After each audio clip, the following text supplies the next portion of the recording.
buonasera e benvenuti alla conferenza stampa di evento speciale del Festival di Roma. Avete visto appunto le prime immagini del film che verrà distribuito da Eagle dal 18 novembre. Abbiamo i nostri ospiti che vi presento subito, i tre attori. Dalla mia sinistra Campbell che vorrei ricordarvi ha solo 16 anni. Al centro Jamie Campbell, Charlie Bewley e la sceneggiatrice Melissa Rosenberg. Prima di lasciarvi la parola volevo anche ricordarvi che Jamie Campbell è qui al Festival di Roma con un altro film, Winter in Wartime, nella sezione Alice, un film che è piaciuto tantissimo ai ragazzi, ha infiammato veramente la platea dei più giovani. Poi magari se ha voglia ci racconterà anche la sua esperienza nel cinema d'autore, perché Jamie ha interpretato tantissimi film con Tim Burton, Guy Ritchie, sarà nel prossimo Harry Potter, insomma in cose da dire ce ne sono tantissime. Io vi lascio subito la parola se ci sono già delle domande, non vedo moltissimo, se no sì, prego, una lì. Hi. Hello. Hi. I wanted to know, when you talk about being part of the Twilight Saga, everybody says everything is awesome, it's wonderful. Is there anything negative about it? The early mornings. I'm serious. That's about it. That's about it. There's nothing much more negative about being a part of this thing. Really, I mean, it's such a fantastic world to be enveloped in. All of a sudden, it's. I think I would speak on behalf of the three of us, all of us, to say that it'd be nice to take a step back and see where it's really where we've come to in this whole thing, because it's a bit of a spin right now. In questo tempo, ma comunque finora è stato veramente fantastico. Una domanda lì, prego. Daniele Catena, forzain.it. Abbiamo visto cosa è accaduto con Robert Pattinson, completamente assalito dalle fan subito dopo l'uscita del film. Siete pronti anche voi all'assalto, a non avere più una vita privata molto semplice?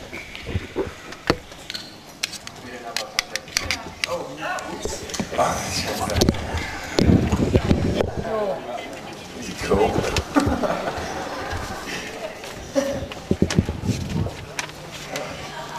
Ripeti brevemente la domanda, se no gliela dico io. Chiedevo se fossero pronti all'assalto delle fan, così come è successo per Robert Pattinson.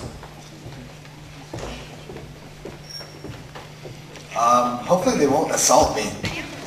I really don't know if we can get ready for that or not. I mean, I'm not going to carry a bat around or anything like that, so I mean, we just have to wait and see what happens. Hopefully they won't. Like I said, I hope I don't get assaulted. I can't really do anything against a girl. I mean, what can I do? Like, oh, don't assault me. You know? Una domanda lì, prego.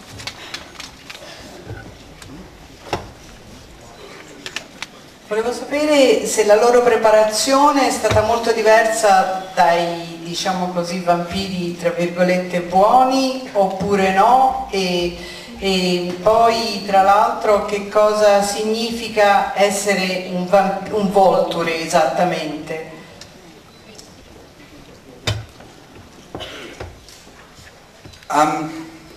The preparation for the film, how was it? Once you get into your costume and once you become so heavily involved in the story, it's kind of magical that nothing could have prepared me, and I guess everyone for when we put on our costumes and had our contact lenses in and like, had our wigs on and genuinely looked like vampires. That was like the sort of defining moment for me when I was like, do you know what, I'm doing this film and I felt like a vampire. So that was my preparation. Playing a good or a bad guy. It's nice to be a bad every once in a while. I think so, and it's not like we're bad, I mean, really. We are, like I was saying, everything's relative, and because of the first film, the perspective of the fan base is Cullen oriented. it comes from the current standpoint. And they're vegan vampires, right? Which is a little bizarre concept, but they're vegans. And we are just Volturi, we are a necessary evil in the fact that someone has to govern this underworld, which is very covert, very secretive. Now when that's brought into question, we are, we brought into the saga and we sweep Edward Cullen in for answering. So, I mean, if you think about it, all we're doing is being vampires, drinking blood, eating humans, and that's just what a vampire does. Una domanda lì? Visto che i vostri personaggi hanno un ruolo molto importante nel quarto libro, volevo sapere se avete maggiori informazioni sull'adattamento, se sapete quando pensate che verrà annunciato, magari dopo i risultati del secondo film, e magari che tipo di contratto avete firmato, se avete un'opzione appunto per ritornare. I think our translator's died. You guys didn't hear? I did. Oh, you did? Okay. Turn it up. Switch this thing on.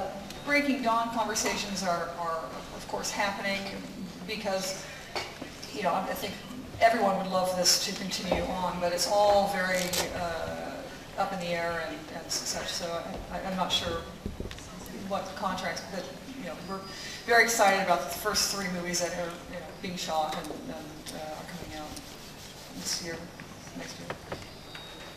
Prego. Come abbiamo visto noi qui in Italia alla fine abbiamo i vampiri più cattivi di tutti, no? Quindi volevo chiedere come il regista Chris Weitz vi ha preparato alla parte di un cattivo e come siete stati selezionati, quindi se ci potete raccontare qualcosa per quanto riguarda i casting.